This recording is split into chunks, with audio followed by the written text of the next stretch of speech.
What's up guys, Scott here, and that's my girlfriend. She's sitting on her phone, but don't worry about her, she's not going to get in the video too much. So today we're actually going to go over the mix session for Peeling of the Skin by Bloodsoaked.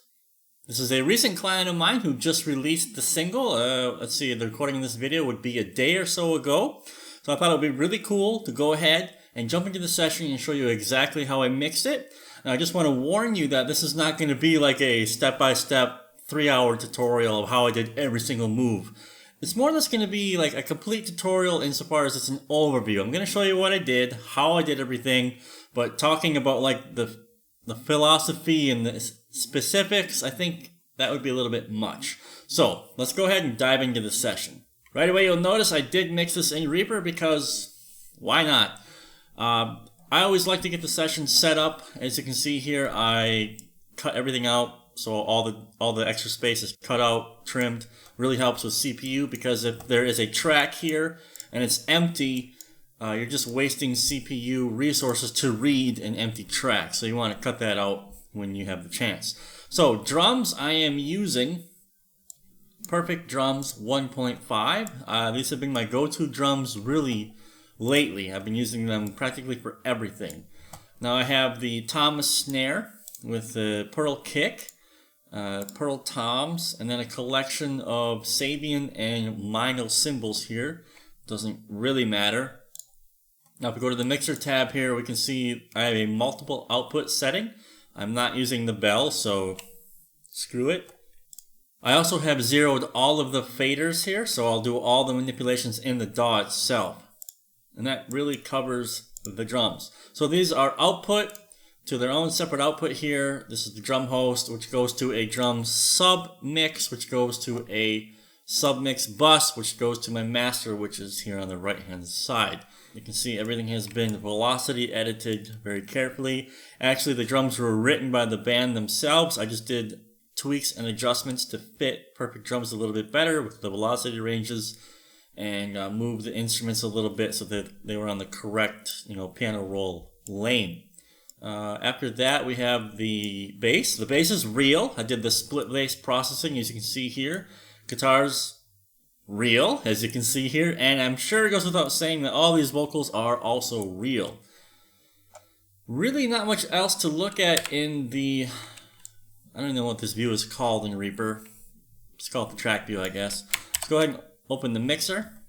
Now, one of the reasons why I like using this particular theme is because you can set up the mixer to show the buses very clearly and the tracks being narrow like this. So that's one thing I would recommend you to do in Reaper, however you want to do it. This is the Blackwell theme, by the way.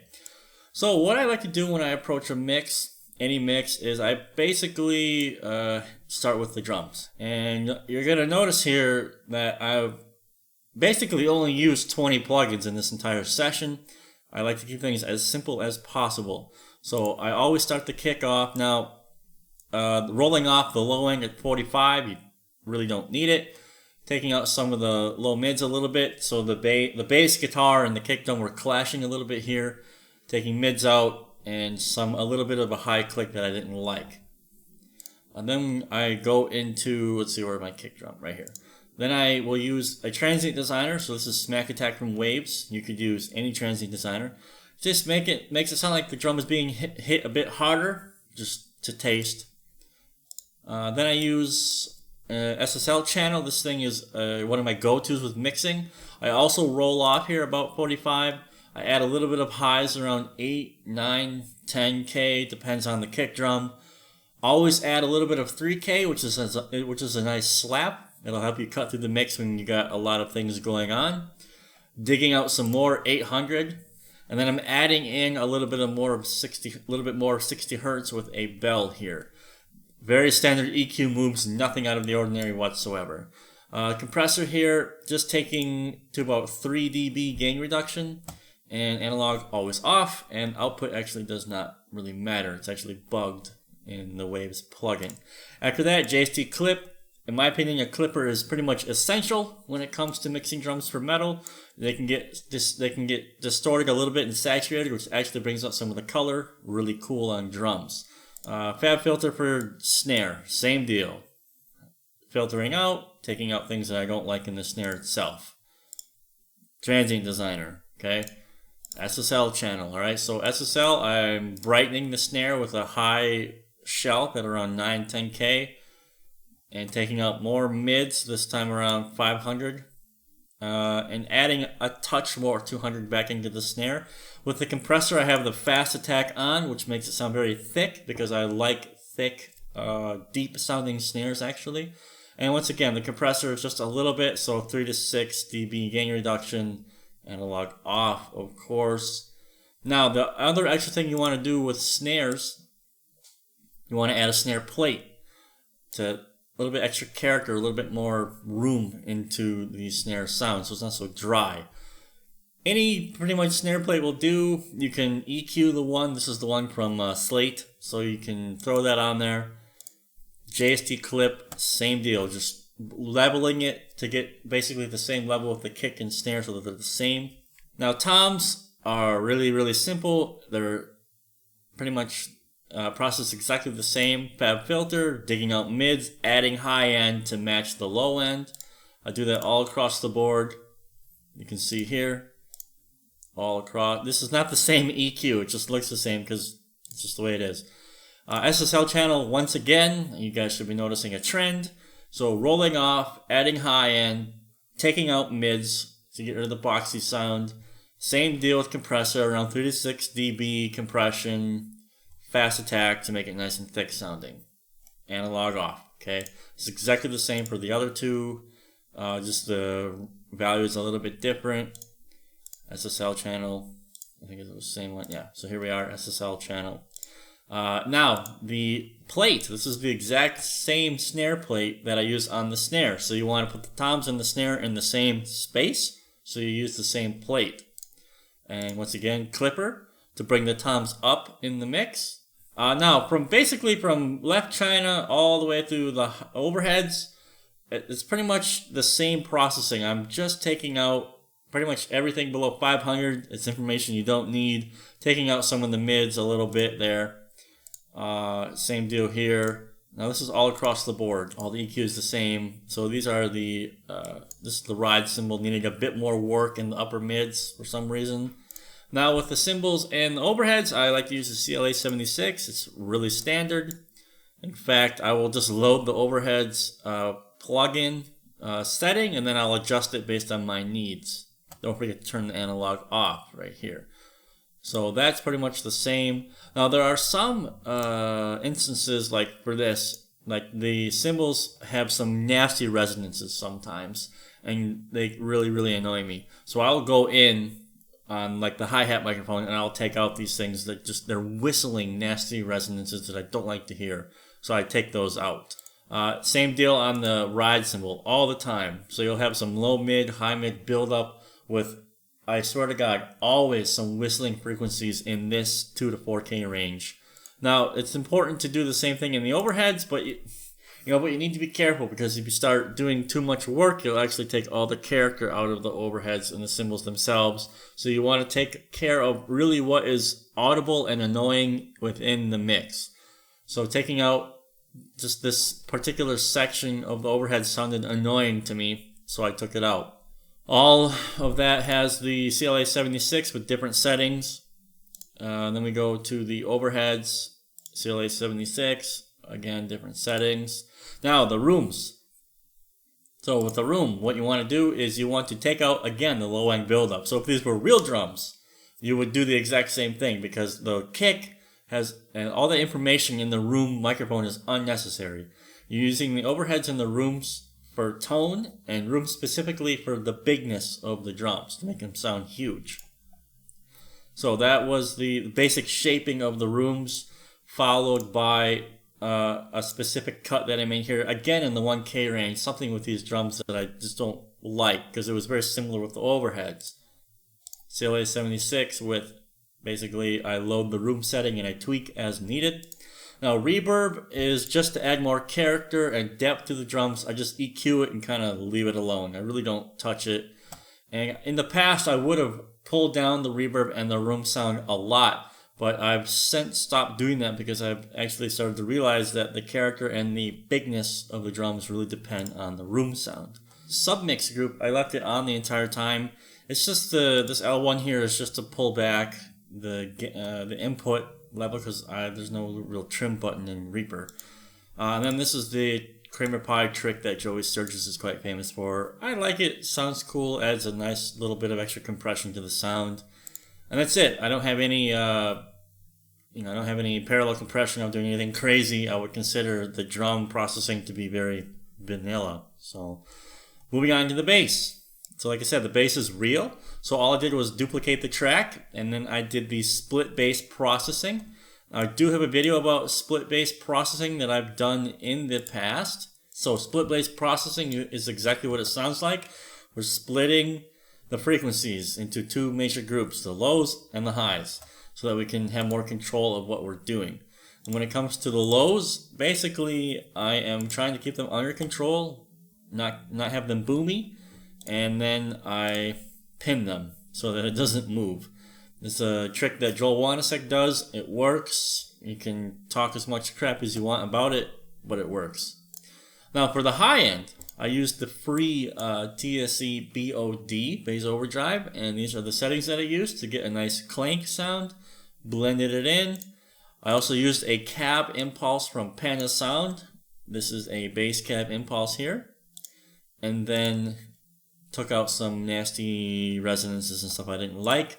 Now with these two tracks together, it blends into the submix here, where I do a very sharp cut at 70 to carve bass for the kick drum and the bass, take out more mids, and that's pretty much it. That's all there is to it. Now the main thing to remember is that it's not so important how it sounds when it's soloed. It shouldn't be like tubby and overbearing. But this is exactly the trick you'd want to use to keep the bass consistent in that range. So that's bass guitar. Pretty simple. Now everyone's probably waiting for this, my guitars. So there were 3 guitars, left to right channel, and a guitar down the center, which was just adding some extra color to a riff that he played. I am using the Kazrock Thermionic Psycho C, which is an emulation of the 5153 EVH, I believe. I'm running that through a Rosen Digital, which I guess is Lancaster Audio now, an Angle 412 and that's it. I'm only doing the one impulse, no crazy blending. Nothing crazy at all, so I'm sorry if you were expecting something crazy. And this is pushed with the TSC 808 in front with the tone knob a little bit off at about 1 o'clock, volume cranked. So, left and right channel. This looks like there's a lot of processing, but actually it's just in stages like what I like to do. So, high pass, low pass on the fat filter, which goes into the first set of real hardcore editing. Now, don't let this fool you. This is only around 6 dB cuts. This is the low mids of digital guitars have to be attacked aggressively because it's easy for them to build up. That's even with this C4 sitting here pulling down the palm mutes. So you pull this out, and then these are little character things that I'm doing. So little whistles, harshness that I don't like. And then basically I'm flushing out all the harshness and the whistles that I do not like. So I have 3 stages of that, and then finally I put in the last EQ and I listen to it with the bass and the drums. And when I get to the point where it sounds all good together, then I don't touch it anymore. If you do this all in solo, you're going to run into a problem because you'll go for days finding all these frequencies and then you'll have killed the character of the guitar. You don't want to do that. Now, of course, with all these edits to the high end of the guitar, it might be sounding a bit dull, but this is where the magic sauce comes in. The API 550, which I just love. I always love adding in more 7K, and depending on what I'm trying to do, I will take out 800. Now, I took out 800 here, added in 7K here, and was like, it's still not quite where I want it to be. So I added in 2.5K, and then I was like, oh, that's perfect. So that's what with the API, and then I was very happy. And then finally, I still was hearing things I didn't quite like, took them out with this EQ and then said, that's enough, I'm done. And then we're using the L1 to crush the dynamics, bring them out in the mix, and then the out ceiling basically just handles the volume. And that's it. That's a guitar tone. So nothing magical once again. It's the same chain I've been showing you guys for months. So vocals. Now vocals are interesting because I don't have vocals in my own personal music very often. So with vocals, the chain is, I guess, rather standard. All the main vocal tracks are very much processed, and once again, the SSL channel strip makes an appearance. So brightening the vocals, taking out anything below 120 basically, adding a bit more 1.5 for clarity to make it cut through the mix, and again, taking out basically low end that is unnecessary. We don't want build up in the low end for vocals, don't need it. After that, compressing it, because that's how you get the aggressiveness of the vocals, how to get them to hit you in the face. You want to compress the vocals literally as much as you can before it starts to sound like crap. So that's what I'm doing here with the CLA-76, which then goes into a de-esser. Now, because I'm boosting around this particular frequency, this area, I want to do de-ess this area. So that would make sense. Just doing a little bit of de-essing, nothing crazy. Remember, if you de-ess too much, it'll sound like that they are singing like the way I talk. A lot of slurs, unclear speech, like a lisp. So you want to avoid that. This goes into the virtual mix rack, which I have a saturator. Saturation is awesome. Just a little bit for color, not getting too crazy. Don't want to distort. Okay. L1 for, again, bringing down the dynamics and using the out ceiling to basically put it higher or lower in the mix. Followed by RIA delay.